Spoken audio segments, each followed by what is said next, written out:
How's it going, guys? Maz here. Today I'm going to walk you through how to get every single legendary in the new Teal Mask DLC for Pokemon Scarlet and Violet. This includes Ogerpon, the 3 masks that you can collect for it, Munkidori, Okidogi, and Fezandipiti. Let's go.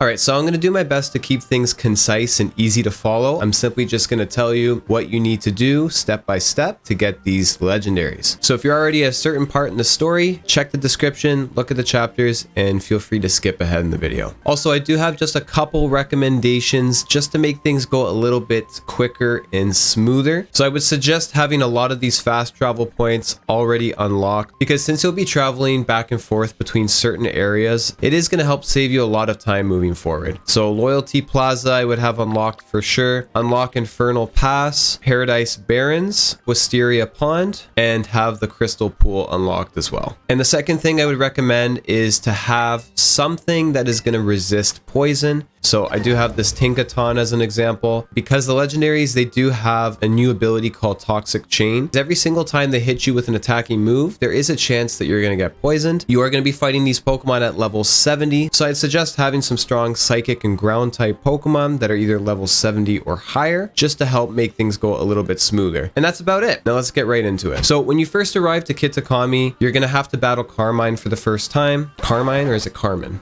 Carmine? I'm going to call her Carmine. So after beating her, then you're tasked to begin a quest that involves taking pictures in front of signs scattered across the region. But before doing so, you'll need to have a quick battle with Kieran. After you beat him, then you can begin the quest and learn about the history of Ogerpon and the Loyal 3. Also, each sign location is marked on your map, by the way, so it's very easy to follow this quest along. You don't need to find these signs on your own. So after taking the first 2 sign pictures, you'll need to head to the dreaded den where Ogerpon lives. So I would say the best way to get to the dreaded den, if you fast travel to the Infernal Pass, right over here, you just talk to the sign to unlock these fast travel points. Just make a right, head down towards these 2 signs right here. Just simply follow it along. Follow this pathway, you're going to see the waterfall. It'll take you into Oni's Maw. You'll pass by a Tera Geodude, and you just have to go all the way up to this part here. Cross this little bridge area, and it'll take you right over to the dreaded den. Now, once you get to the dreaded den, you'll battle Kieran for the second time. After you beat Kieran, you'll then have to go back to his grandfather's house. Once you head back there to Masui Town, you'll battle Carmine before attending the festival for the first time. Once you're at the festival, first speak with Kieran to move along the story. Then you have to play Ogre Ousting to beat Carmine's record. If you do beat the record, you do earn the experience charm. And after doing so, you'll then meet Ogerpon for the very first time. Then after that happens, you have to head back to the grandfather's house, and then you'll learn the true story of what really happened between these legendaries. You're then going to meet up with Kieran to finish up the sign picture quest, battle him for the 3rd time, and a day will pass. Then we'll need to speak to the grandfather again, because we're trying to fix the broken Teal Mask. Head to the Crystal Pool with Carmine, and after you defeat the Milotic, you'll obtain a Crystal Cluster, which is then needed to fix the mask. So after returning to the grandfather to have the mask fixed, you'll find out that Kieran actually took the Teal Mask for himself. So we'll need to head over to Loyalty Plaza. We'll need to battle Kieran again, and we'll reclaim the Teal Mask. So another cutscene is going to play, and after this happens, the Loyal 3 will then be released upon the land of Kitakami. So once the Loyal 3 have been released, now we have to track them down. So go ahead and fast travel to the Ogre Ousting. Then we're going to speak to the local villagers, and they're going to talk about how the Loyal 3 visited them, and these villagers gave the Loyal 3 the 3 other masks. You gave them the masks, and you fed them? So you have to give Carmine the Teal Mask and the Crystal Cluster. She's going to go back to the grandfather, and we have to go up to the dreaded den. So once we make it to the dreaded den, we're going to find the Loyal 3, and they're attacking Ogerpon. We're going to have Munkidori attack us, and we're just going to need to beat him in battle. So you cannot catch him at this point. We just have to beat him. So I'm just going to use Crunch on him because he's a Psychic Poison type. And that's it.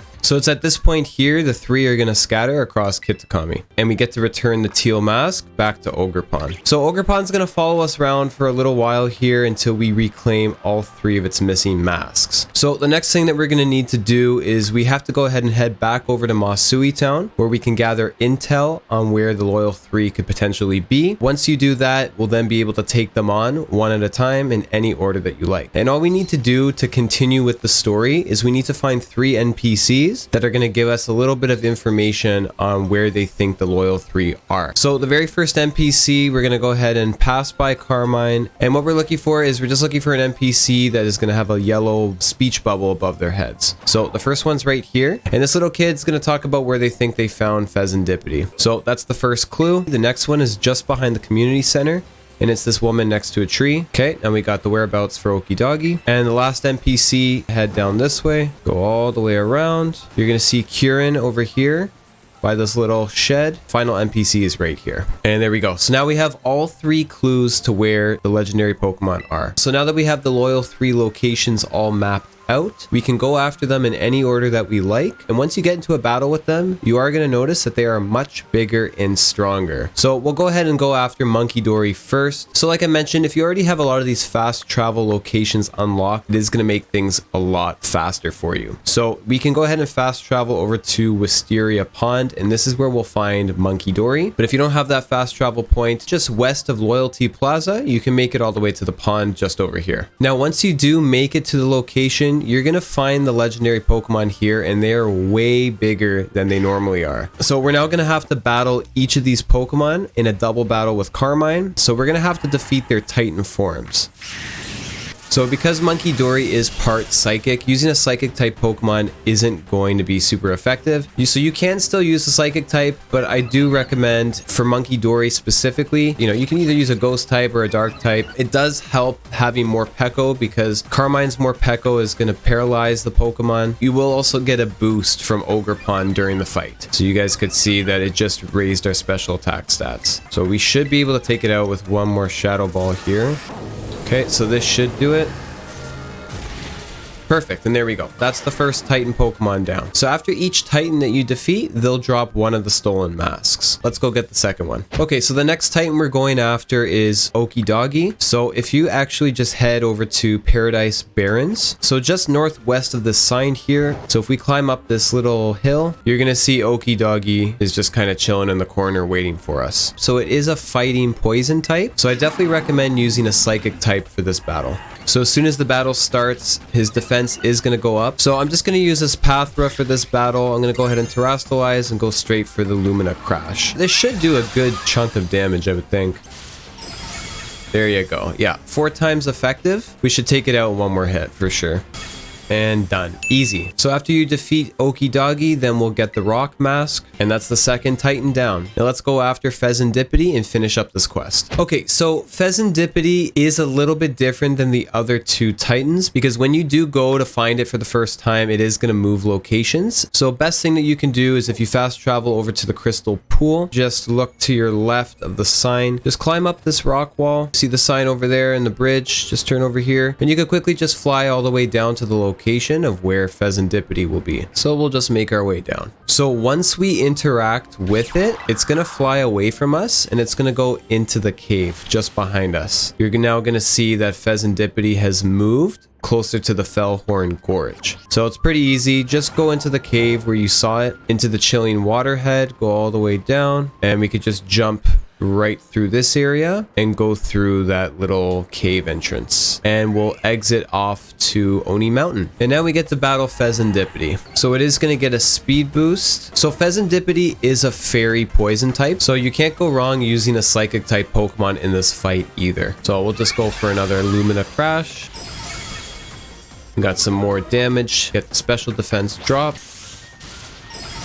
And there you go, pretty easy. So after defeating the third Titan, we'll get the Fire Mask, and all we need to do now is head back over to Masui Town to continue and finish up the story. So after heading back to town, we'll get some more dialogue. Everyone will accept Ogerpon thanks to Kieran. And once this dialogue is all finished, all that's left to do is to head back over to the Dreaded Den and bring Ogerpon back home. So once we make it to the Dreaded Den for the last time, we're gonna have another little cutscene with some more dialogue here. And you'll see that Ogerpon actually doesn't want to go home, but instead it wants to stay with you. But in order to do that, we're gonna have to battle Kieran one final time. So depending on where you are in the Paldean story, how many badges you have, Kieran's team is going to be slightly different in level. So if you've already completed everything in Paldea and you have all the badges, he will have a team of level 70s and higher. So half of his team is weak to fire type moves, whereas the other half is weak against water and ice, with the exception of Poliwrath. So after we defeat Kieran, there's going to be some more dialogue, and it's at this point here we'll finally be able to battle and catch Ogerpon. Now this battle is essentially 4 different battles in one, because Ogerpon is going to be cycling through each of its masks, and each mask has its own extended health bar. He's going to start the battle off with his Hearthflame Mask. Each of these terastallized forms come with their own ability. So if you have a good strong water type Pokemon,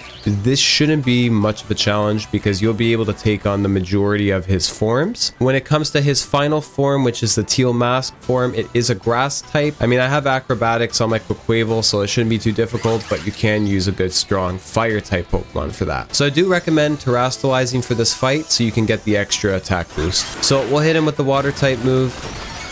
And as you guys can see, we just took him out in one shot. So after defeating his first form, he is then going to change into his second form, which is the Wellspring Mask. And he will use his Embody Aspect to raise his special defense. So this mask is a water type. It will also set up a grassy terrain the first moment that it gets, just so it can get some chip healing every turn. After you take out the Wellspring Mask, he's then going to put on the Cornerstone Mask and will terastallize into a rock type. He'll use his Embody Aspect ability again, and this time his defense is going to raise. So again, very easy, just hit him with a strong water type attack.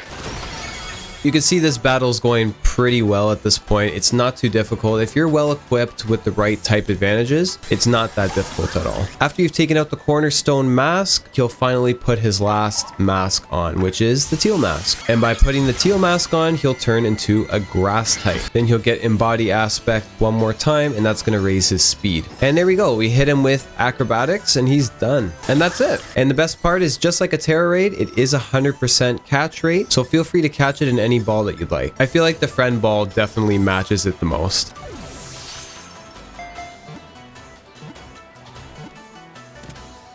And there you guys have it. Ogerpon has been caught. And then after catching Ogerpon, you are also going to get all 3 masks as well. So after we catch Ogerpon, Kieran's going to run away and cry. Then we just head back home. And all we need to do now is just meet Carmine at Loyalty Plaza. So I'll quickly just show you guys what it looks like when you have Ogerpon. So you catch it at level 70, and it comes with its signature move, Ivy Cudgel. So the move's type changes depending on the mask worn by the user. Also, it has a higher chance of a critical hit. So as an example, if we take the Hearthflame Mask and if we give it to Ogerpon, Ogerpon will then transform into a different type depending on the mask that it's holding. So now you can see it's grass fire and it has the fire Tera type. It will always retain its grass typing, but it'll simply add an additional type depending on the mask that it's wearing. And then if we take the mask off of Ogerpon, it'll transform again and it'll default back to its grass type form. When Ogerpon's not holding one of the alternate masks, it will default and automatically have the Teal Mask form on. So before we have the final battle with Carmine, just make sure you have Ogerpon in your party, because if you don't, you won't be able to initiate the battle. So similar to the final Kieran battle, depending on how many badges you have, Carmine's team will differ in level. So in my case, she is going to have a team of over level 70s. And the majority of her team is weak to fighting and fire. So having Annihilate is actually pretty helpful for this battle, because he can just basically one-shot and go through everything. So after we defeat Carmine for the final time, we're going to head back over to Masui Town, where we'll get some more dialogue, a bit more cutscenes, and then we'll get the conclusion to the story, and it'll end on a bit of a cliffhanger. Alright, so now that we've wrapped up the story, we've caught Ogerpon, all that's left to do now is go after the Loyal 3. Okay, so to get the Loyal 3, all we simply need to do is just return back to the same locations where we had to battle their Titan forms. So for Munkidori, just fast travel over to Wisteria Pond, and once you do, you're gonna find him right over here. Nope, that's a grubbin. And once you do, you're gonna find him right over here just waiting for us. Just make sure you drop a manual save before you get into battle with the legendaries, just because in case you knock it out, you'll then be able to just close your application, restart the game, and try the battle again. If for whatever reason you don't save and you do end up knocking it out, it does take a little bit of time. Eventually they will come back again. So what I like to do is just start off with a yawn. If you can have a Pokemon to put them asleep or put a status condition, it's gonna make this fight a lot easier for you. So you can see he's already setting up with his nasty plots. So because he used Future Sight, I'm gonna go ahead and switch over to a Pokemon that can handle his Psychic type attacks. We took that pretty well. At this point here, I'm just gonna start throwing Pokeballs and hope for the best.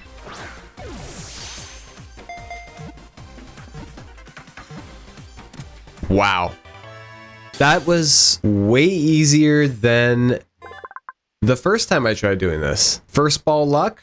Let's go. All right, let's move on to the next Pokemon. Okay, so for Okidopgi, head on over to the Paradise Barrens, and we're just gonna head northwest of this sign. So just climb up this rock wall, and there we have Okidopgi waiting for us. So again, just drop a quick save, and rinse and repeat the process. Okay, I am using a Dusk Ball even though it is daytime, because I just love the way that the Dusk Ball looks with Okidopgi. I think it's gonna match it really nicely.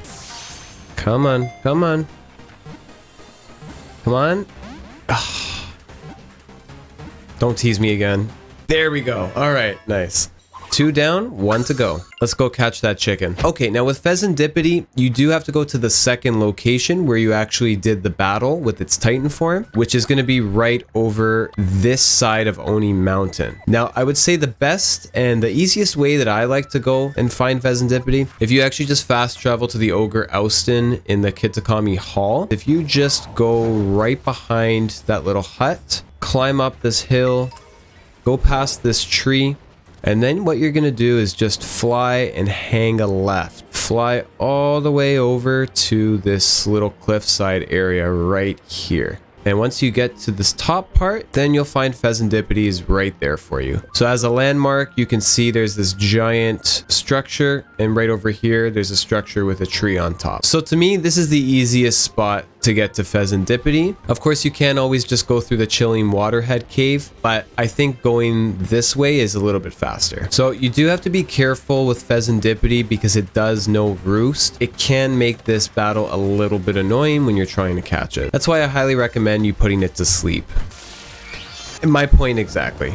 Okay, hopefully this doesn't kill it. Ooh, that was close. Now I want to catch this thing in a love ball to match it, so this might actually take a little while since I only have 3. Yeah, this is gonna take some time, isn't it? Come on, last love ball, last one. Come on. A few moments later.